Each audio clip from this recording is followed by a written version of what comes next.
మాట్లాడుతున్నారు. లైవ్ లో చూద్దాం. సరే, ఈ నియోజకవర్గానికి సంబంధించి స్థానికంగా కొన్ని అవసరాల గురించి మన ప్రకాష్ రెడ్డి గారు కొన్ని చెప్పారు. నాకు వచ్చేటప్పుడు మళ్ళీ కారులో కూడా మీకు చెప్పినని కూడా నాకు చెప్పారు.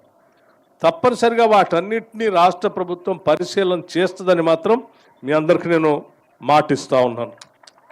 సరే, ఆ నిధుల్ని ఎక్కడి నుంచి సమకూరుస్తాం అనేటువంటి అంశం మాకు వదిలేస్తే తప్పనిసరిగా మీరు అనుకున్నటువంటి పనిని మాత్రం పూర్తి చేయడం కోసం నిధులను సమకూర్చే కార్యక్రమాన్ని రాష్ట్ర ప్రభుత్వం తప్పనిసరిగా ఆలోచన చేస్తుందని మీ అందరికీ నేను మాటిస్తూ కొన్ని విషయాలు మాత్రం మీ అందరితో మనసు విప్పి మాట్లాడాలని ఈరోజు ఇక్కడికి వచ్చాను. నేను సబ్స్టేషన్ కార్యక్రమం సహజంగా చిన్నగా భూమి పూజ చేసుకొని చిన్న ప్రెస్మీట్ పెట్టుకొని వెళ్ళిపోవచ్చు.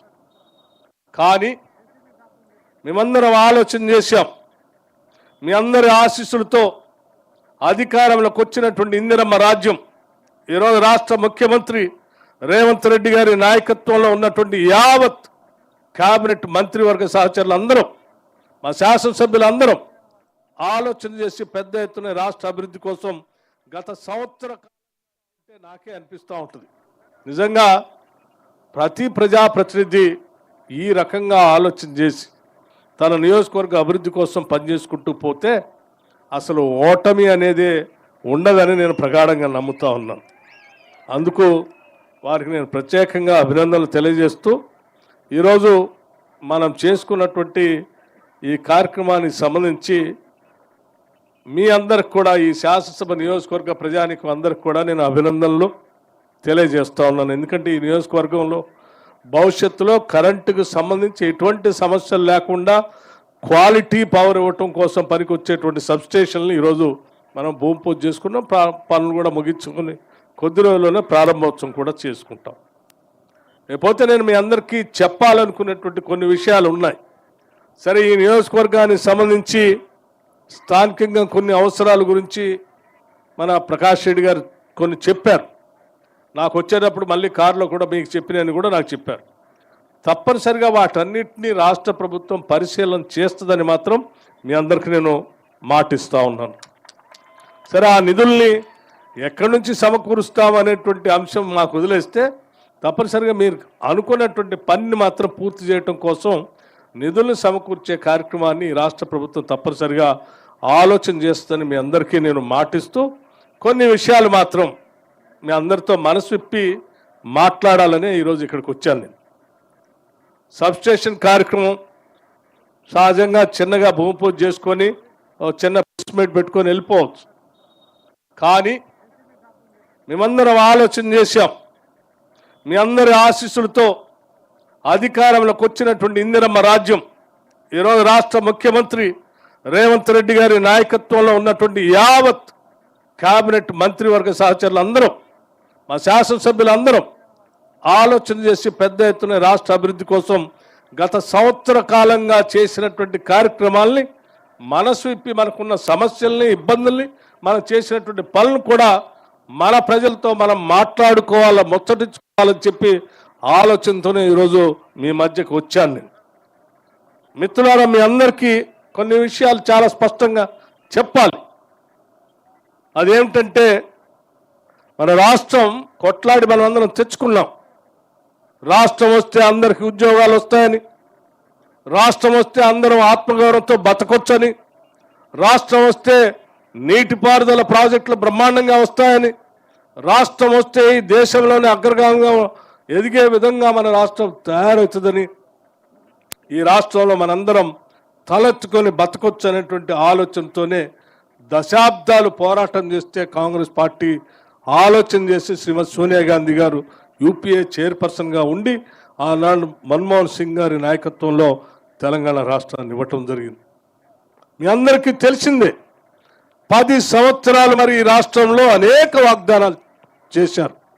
వచ్చిన తెలంగాణలో ఉన్న ప్రజలందరినీ రకరకాల మాటలతో మోసపూరితమైనటువంటి ఆలోచనలతో డబల్ బెడ్రూమ్ ఇల్లు ఇస్తా అన్నారు,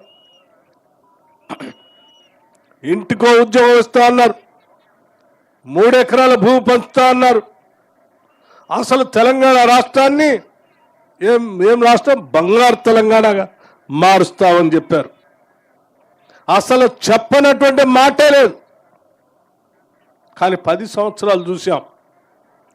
ధనిక రాష్ట్రంగా ఉన్నటువంటి రాష్ట్రాన్ని వారి చేతుల్లో పెడితే ₹1,00,000 రుణమాఫీ చేస్తా అని చెప్పి ఆ రుణమాఫీ సంబంధించి కూడా మొదటి దఫా 14 నుంచి 18 వరకు 4 దఫాలుగా చేసి ఆ ₹1,00,000 రుణాన్ని బ్యాంకుల్లో వడ్డీ పెరిగిపోయి ఈ 4 దఫాల చేసినటువంటి రుణమాఫీ వడ్డీ సరిపోయింది, అసలు మాత్రం అలాగే మిగిలిపోయింది.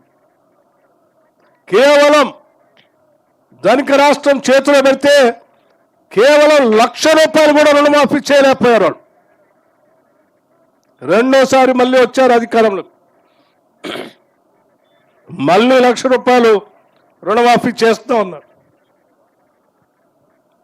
4 ఏళ్ళు అయిపోయింది. చివరి సంవత్సరంలో కొంత అరకొరగా ఏదో చేసినట్టు చేసి వదిలేశారు. అంటే 10 సంవత్సరాలలో కూడా 7 లక్షల కోట్ల రూపాయలు అప్పు చేసి కూడా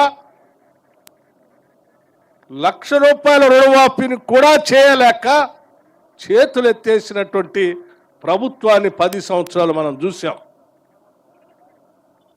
మరి ఈరోజు ధనిక రాష్ట్రం కాదు, 7 లక్షల కోట్ల పైబడి అప్పు, ప్రతి నెల దాదాపు 6,500 కోట్ల రూపాయలు అసలు వడ్డీకి అప్పు కట్టాల్సిన పరిస్థితి. ఇన్ని ఇబ్బందుల్లో కూడా మేము ఆలోచన చేశాం. మనకెన్ని ఇబ్బందులున్నా ఇచ్చిన మాట ప్రకారం చేసినటువంటి వాగ్దానాల్ని తప్పనిసరిగా నిబద్ధతతో చేయాలనేటువంటి ఆలోచనతోని ఈ రాష్ట్ర ప్రభుత్వం ఉన్నది అని స్పష్టంగా చెప్పడం కోసమే మా ఇబ్బందులన్నింటినీ పక్కన పెట్టి కూడా ఈరోజు రాష్ట్రంలో మేము ఇచ్చినటువంటి మాట ప్రకారం 2 లక్షల రూపాయల లోపులో ఉన్నటువంటి అప్పుని మేము ఇచ్చాం మాట. 2 లక్షల రూపాయల లోపులో ఉన్నటువంటి ప్రతి రుణాన్ని మాఫీ చేస్తామని చెప్పాం. కేవలం 2-3 నెలల్లోనే 2 లక్షల లోపులో ఉన్నటువంటి రుణాన్ని సంపూర్ణంగా మాఫీ చేశాం. 2 లక్షల లోపులో ఉన్నటువంటి రుణాన్ని దాదాపు 22,000 కోట్ల రూపాయలు బ్యాంకుల్లో నేరుగా రైతుల ఖాతాల్లోకి నేరుగా పంపించి రుణాన్ని మాఫీ చేశాం. ఇది వాస్తవం. 2 లక్షల లోపులో ఎవరిదైనా ఏ కుటుంబానిదైనా ఎక్కడైనా మిగిలిపోయి ఉంటే బ్యాంకు ఖాతా నెంబర్ తప్పు వలనో ఆధార్ కార్డు నెంబర్ తప్పు వలనో ఆగిపోయి ఉంటే వాళ్ళకు కూడా సంపూర్ణంగా చేస్తామని చెప్పి మళ్ళీ ఇంటింటికి సర్వే చేపించి తెప్పించి మిగతా డబ్బులు కూడా వేశాం. ఇంకా ఇప్పుడు కూడా నేను చెప్తాను మిత్రులందరికీ, 2 లక్షల లోపులో 2 లక్షల వరకు ఏ కుటుంబానికైనా అప్పు ఉండుంటే మనం చేసిన స్కీమ్లో పొరపాటున ఎవరైనా సంఖ్య తరపునో లేకపోతే సమాచార లోపంలో ఆగిపోయి ఉంటే అటువంటి సమాచారాన్ని అందించండి. దాన్ని